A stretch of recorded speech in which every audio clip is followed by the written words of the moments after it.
tahun 1938.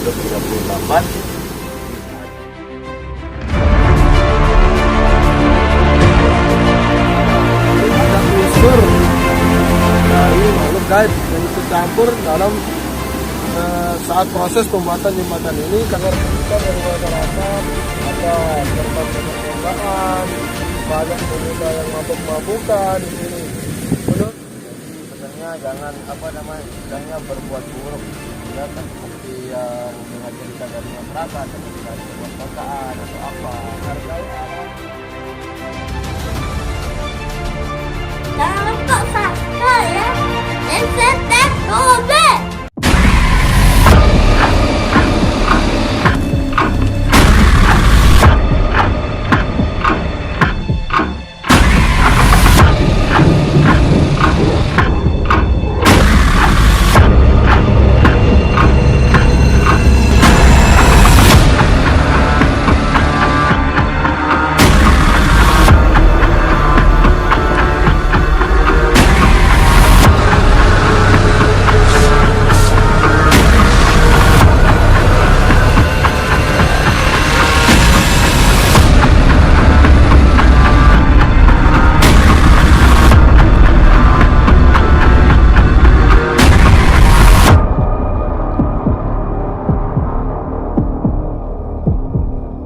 Assalamualaikum warahmatullahi wabarakatuh. Selamat malam sahabat Misteri Lombok. Kali ini kami berada di kawasan Gelung, ya, di jembatan gantung Gelung, yang konon katanya ini adalah jembatan yang dibangun pada saat penjajahan Belanda pada tahun 1938. Nah, untuk itu agar kita tahu misteri tentang jembatan ini, berhubung tadi sore teman kita Saudara Haiki sempat mengobrol bersama warga di sini, menanyakan tentang sekilas tentang jembatan ini. Untuk itu kita panggil Saudara Haiki tentang apa yang diobrolkan tadi tentang jembatan ini bersama warga tadi sore. Ya, Saudara Haiki bisa temani saya di sini menjelaskan sekilas tentang jembatan. Ya, Saudara Haiki, tadi sore kan Anda di sini bersama warga menanyakan sekilas tentang pembuatan jembatan ini dan apa saja misteri yang ada di jembatan ini. Untuk itu bisa diceritakan sedikit hasil obrolan tadi sore. Baik, terima kasih Mas Irwan dan juga teman-teman sekalian. Jadi sedikit bercerita tentang sejarah jembatan ini. Awal mula pembuatan jembatan gantung ini di zaman penjajahan Belanda pada tahun 1938. Di saat itu masyarakat sekitar di sini dipaksa untuk bekerja keras, bekerja rodi, bekerja paksa pada zaman penjajahan Belanda. Kemudian datang ke masuk penjajahan Jepang, lebih keras lagi, lebih banyak lagi masyarakat yang dipaksa untuk kerja paksa, dan juga harta-harta, bahkan wanita-wanita pun banyak yang diculik, lalu entah mungkin itu diperkosa atau bagaimana. Kemudian terkait dengan misteri tentang jembatan ini, menurut penuturan beberapa warga yang sempat saya temui tadi sore, konon katanya ada beberapa warga yang pernah berjumpa atau pernah melihat sesosok buaya putih, entah itu buaya nyata atau dalam Atau siluman. Bisa dibilang seperti itu. Buaya putih itu kerap kali memunculkan dirinya mulai dari ujung jembatan di sebelah sana bahkan sampai ke bawah di sana. Tetapi buaya putih ini tidak setiap hari muncul, hanya beberapa saat saja. Kemudian kejadian misteri kedua, yakni di tikungan di sebelah sana sering terjadi tabrakan, sering terjadi orang tabrakan sampai memakan korban. Bahkan sempat saya dengar cerita ada kendaraan sampai terperosok, hampir jatuh ke sungai ini. Entah mungkin karena faktor manusianya atau mungkin juga faktor dari alam sebelahnya.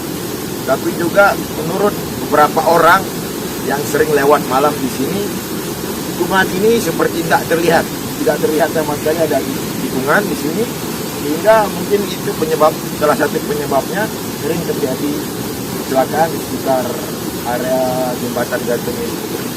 Oh, baiklah Mas Eki. Jadi tadi kan sempat dikatakan dari zaman penjajahan Belanda dan juga zaman penjajahan Jepang lebih keras lagi.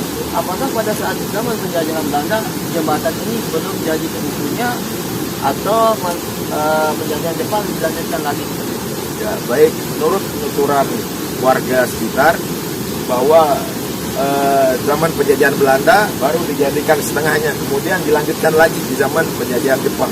Begitu Mas Irwan. Oh ya, ini kelihatan sekali ya teman-teman, jembatannya sudah dibuat sangat lama. Kita lihat dari fisik jembatannya, besi-besinya sudah ada yang copot ya, sudah rata, sudah apa, tapi ini masih bisa dilewati oleh sepeda motor ya. Jadi tapi untuk sepeda motor kita tidak boleh apa namanya Mas Eki? Papasan. Berpapasan, hanya bisa satu jalur istilahnya. Kalau ada lewat tanah berarti tidak boleh lewat sini agar tidak berpapasan.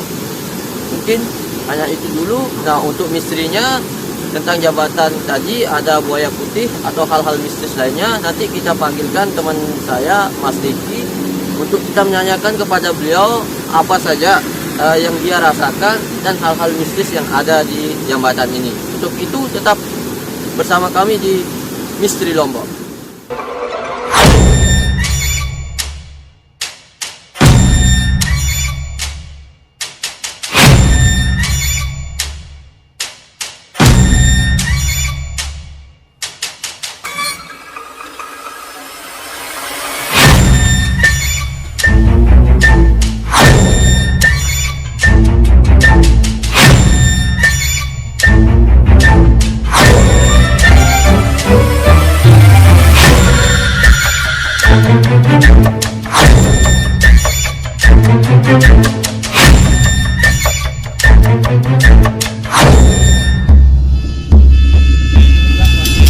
Di sini seperti yang dikatakan Mas Saidi tadi ya, di sini ada pernah melihat sosok buaya putih dan beberapa hal mistis lainnya. Dari apa namanya yang Mas Riki rasakan, sebenarnya itu apa benar ada buaya putih dan hal-hal yang lain yang mungkin berhubungan dengan dunia spiritual, istilahnya alam sebelah. Oke pemirsa sahabat misteri, jadi dari rumor atau isu yang beredar di sini bahwa ada sesosok buaya putih yang sering menampakkan diri, dan juga ada beberapa kejadian aneh atau kejadian ganjil yang terjadi di sini, karena juga mungkin berhubung jembatan ini sudah sangat tua dan juga proses pembuatannya, kalau saya flashback pada zaman dulu itu ada memakan beberapa korban dari para pekerja yang membuat jembatan ini. Nah, korban dalam korban dalam artian apa? Mungkin sengaja dibunuh atau gimana, atau ada musibah pas dia bekerja atau gimana? Ya, sebenarnya lari ke sejenis musibah, tapi ada unsur dari makhluk gaib yang ikut campur dalam saat proses pembuatan jembatan ini, karena tentunya jembatan ini dibuat dengan cara ya paling tidak adalah pergeseran ataupun hal-hal yang akan tidak disukai oleh makhluk gaib, karena mungkin biasanya tempat ini dijadikan sebagai suatu area pemukiman mereka, entah itu tempat warga-warga bagi makhluk halus, lalu dijadikan suatu jembatan, maka akan menjadi pengganggu bagi di alam sebelah. Karena mungkin daripada itu mereka dengan cara terpaksa ataupun keadaan marah, jadi terpaksa untuk memakan korban, istilahnya seperti tumbal lah. Nah, kembali lagi ke sesosok buaya putih yang tadi, karena dia sempat memanggil-manggil istilahnya ataupun menunjukkan dirinya. Jadi posisinya itu sebenarnya kalau saya lihat memang benar ada, tapi dalam bentuk ya makhluk gaib. Jadi posisinya di sebelah kanan jembatan ini. Jadi memang di situ seperti ada tempat khusus ya, bukan kerajaan, seperti tempat khusus untuk buaya putih itu, karena saya lihat dialah penunggu paling lama di sini. Tentunya beliau juga ada sangkut paut sama yang di tikungan itu karena masih menyangkut wilayahnya seperti itu. Nah, untuk buaya putih, apakah yang paling dominan di sini buaya putih itu saja atau ada yang lebih dari buaya putih? Ya, kalau dibahas yang paling dominan dari sisi positif maupun negatifnya tentu ada. Karena kalau saya kategorikan yang buaya putih itu tidak terlalu negatif. Jadi auranya itu agak positif. Dia tidak pernah mengganggu, tetapi menampakkan dirinya lah. Seolah-olah dia memberitahu bahwa di sini tempat yang sudah sangat lama dan harus dijaga seperti itu. Kalau untuk sosok penghuni yang negatifnya yang memang dominan di sebelah sana, di dekat aliran sungai menuju tikungan. Jadi saya lihat karena di sana itu terlalu banyak penunggunya di dekat tikungan itu sehingga mungkin mengganggu masyarakat yang bersepeda motor. Jadi terjadilah kecelakaan dan sebagainya. Tidak lupalah dari kelalaian manusia juga dalam berkendara, jadi seperti itu. Tetapi ada unsur ikut campurnya makhluk halus yang bersifat negatif di sebelah sana. Berarti untuk buaya putih mungkin dalam arti untuk mencelakakan manusia tidak ya? Ya, tidak terlalu. Tadi katanya ada buaya putih seperti yang tadi Mas Riki katakan, buaya putih memanggil-manggil. Apakah kita bisa berinteraksi nanti dengan buaya tersebut? Mungkin ada hal-hal yang dia ingin sampaikan biar tidak terjadi kecelakaan dan yang lainnya yang hal tidak diinginkan.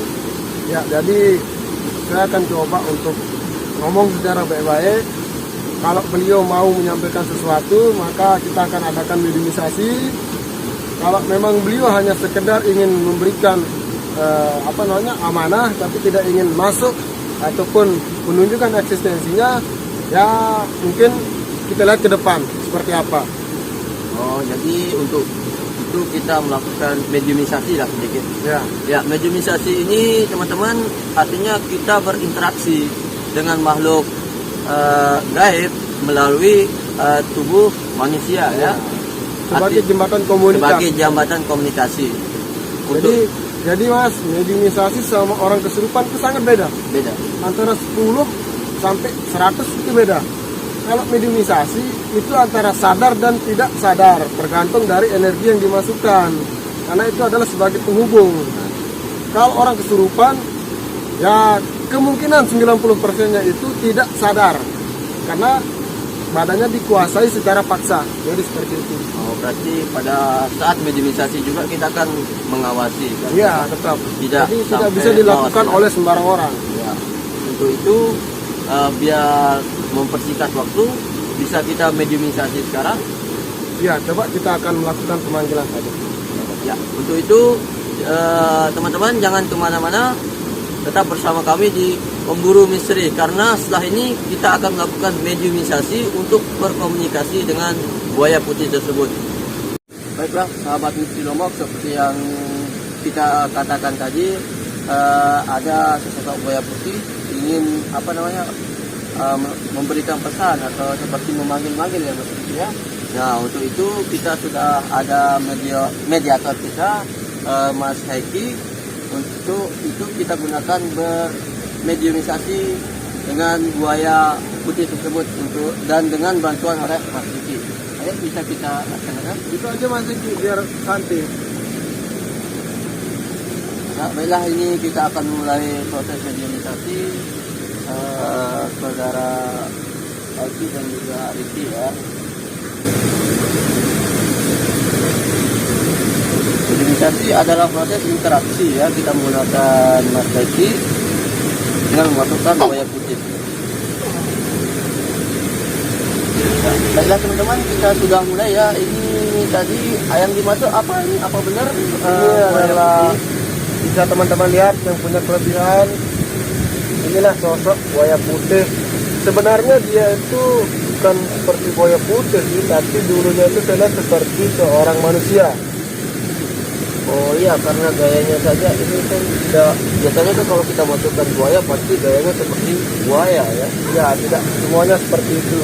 Karena mungkin walaupun dia buaya putih, yang namanya jin itu belum tentu bentuk aslinya itu seperti itu. Karena jin itu memang dari cahaya, bukan harus berbentuk seperti itu. Assalamualaikum.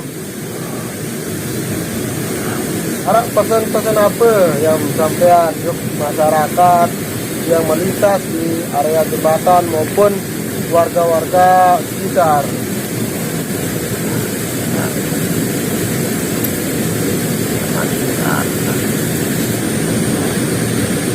Oh ya, teman-teman, jadi ada pesan dari Buaya Putih ya.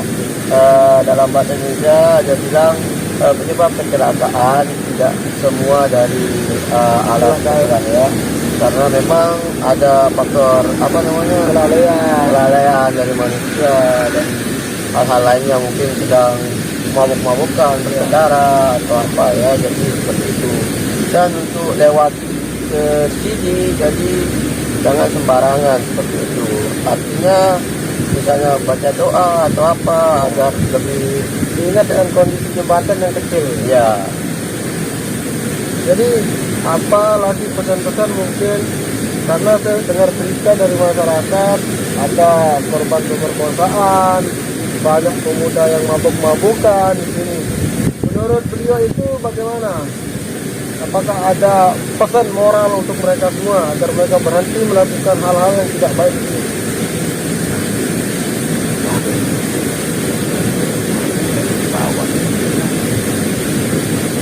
Jadi dulu tinggi ini bertapa, seperti itu. Jadi kenapa dia bisa berbentuk seperti buaya? Karena mungkin dari hasil pertapaan. Jadi seperti itu ya. Ada lagi pesan-pesan yang ingin disampaikan?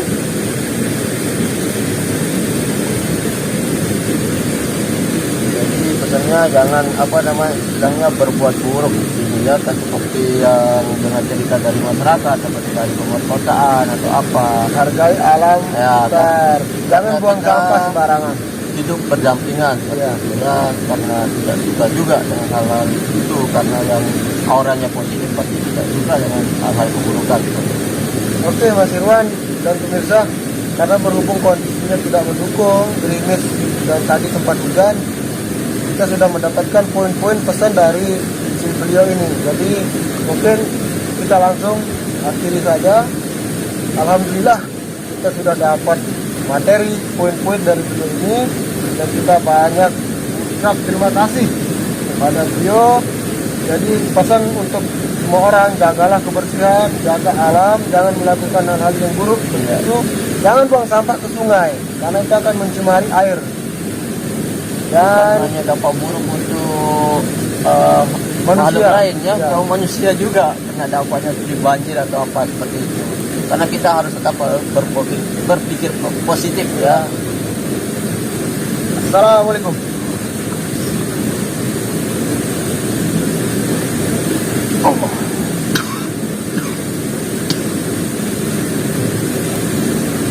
Ya, baiklah teman-teman, dengan informasi dan pesan-pesan yang kita dapatkan dari Buaya Putih tadi, berhubung kondisi juga sudah mulai gerimis ya, sudah larut malam juga, karena takut nanti dilihat oleh warga dikira apa-apa. Untuk itu mungkin hanya ini dulu yang bisa kita sampaikan, dan juga Jangan lihat sisi negatif dari apa yang kita kerjakan, tapi lihatlah nilai positif atau hikmah pembelajaran yang diberikan dalam video ini. Jangan lupa like, subscribe, dan juga share ya. ya tetap Misteri Lombok. bersama kami di Misteri Lombok ya. Nantikan episode selanjutnya yang lebih seram dan seru.